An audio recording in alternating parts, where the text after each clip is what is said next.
Taking good care of yourself is always important, but for someone undergoing cancer treatment, it's crucial. One of the best ways to deal with the rigors of treatment is to make sure you're eating a balanced diet of healthy, nutritious food. Cook for Your Life is a nonprofit based out of New York City that hosts cooking classes for cancer patients, survivors, and their loved ones. And Ogden is the founder. She's also a two-time cancer survivor. And after breast cancer treatment, decided to leave her job in the fashion world and start Cook for Your Life. Nice to have you here. Thanks for having us. How many years are you a survivor, Anne?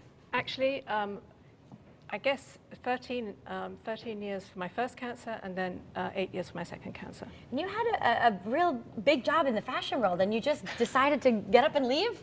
Well, not quite. I mean, when I was going through my second cancer, I had to go through chemo, radiation, and actually I traveled so much for my job I couldn't really work properly, so I decided to take some time off to get my treatment over and done with, and having that break started to make me think, and then I started to meet a lot of people in my support groups that I went to who were having a lot of problems with food, and then that's when I had my aha moment, and there you go. There you go, and changed everything. What is the mission of Cook for Your Life? Our mission is to teach healthy cooking to people touched by cancer, in a nutshell, yeah. Very good. All right, what are we going to make today? Well, what we're going to do, it's important to have a plant-based diet, and people are always going like, oh God, vegetables. It's true. Sometimes it's hard to incorporate it in. Yeah, and so one of the things that everybody loves is soup. So what we're going to do today is make a really, really, really simple soup, and it's going to include a lot of cruciferous vegetables, carrots, squash, all of these things, and it's going to really put color on your plate. And when you've got color on your plate, you've got all the vitamins you need. We love that. Here, we'll switch spots. We'll switch spots, yeah. And what's so good about those vegetables? What was the type of vegetable? Cruciferous. Cruciferous. Not carnivorous, okay. That would be good. No, cruciferous vegetables are really, they're the cabbage family. Okay. Okay, so, and they include cabbage. This is actually a Savoy cabbage, although it looks like an iceberg lettuce. We have broccoli, cauliflower, kale, of course, the new superfood. Even things like turnips and arugula are part of the cruciferous family. And they're very rich in phytonutrients, which are good for all of us, but especially good for people who have been through cancer or going through cancer. All right, how do we get started? Okay, so I'm going to show you how easy it is. Most of it's pre-prepped. All you need is a big pot. Okay. And we got some onion, some potatoes.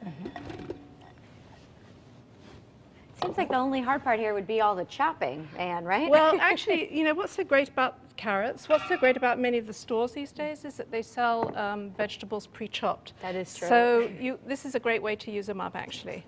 These are a little bit more delicate than you might get. This is squash. This is actually the squash which is kabocha or calabaza squash, and you'll see from how great it makes the soup. Okay. And then we're going to put in some cabbage. Not all of this, we'll put some in later. All right. Well, so far, so good. I can handle this. Oh, yeah. I mean, this is one of the genius things. Everybody can handle it. Now, secret ingredient. Yes. Is a chipotle pepper. Oh. Yeah, it's a dried pepper, and it's got a smoky flavor. It goes right in whole. Right in, okay. Yeah. Okay, I'm just going to whip behind you here and get some water. And then all you literally need to do is cover it with water, the whole thing. I'm assuming this is going to sit for a little while, right? Yeah, actually, this is a really good soup for a slow cooker. Oh, sure. We have about a minute left, Anne. Okay. All right. Oops.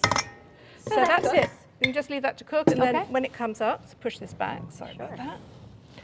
It ends up looking like this. Oh, it's beautiful. You added some macaroni in there? Yeah, we put some macaroni, some white beans. Some white beans, and actually some frozen vegetables just to give it a bit of color. Sure. And then what we will do is, if we have time, is just to chop up some parsley. So this would be a meal in itself. You really don't need to serve it with anything else, right? No, absolutely not. A little garlic? Little garlic. And actually, miracle ingredient. Yes. Lemon zest. Ah.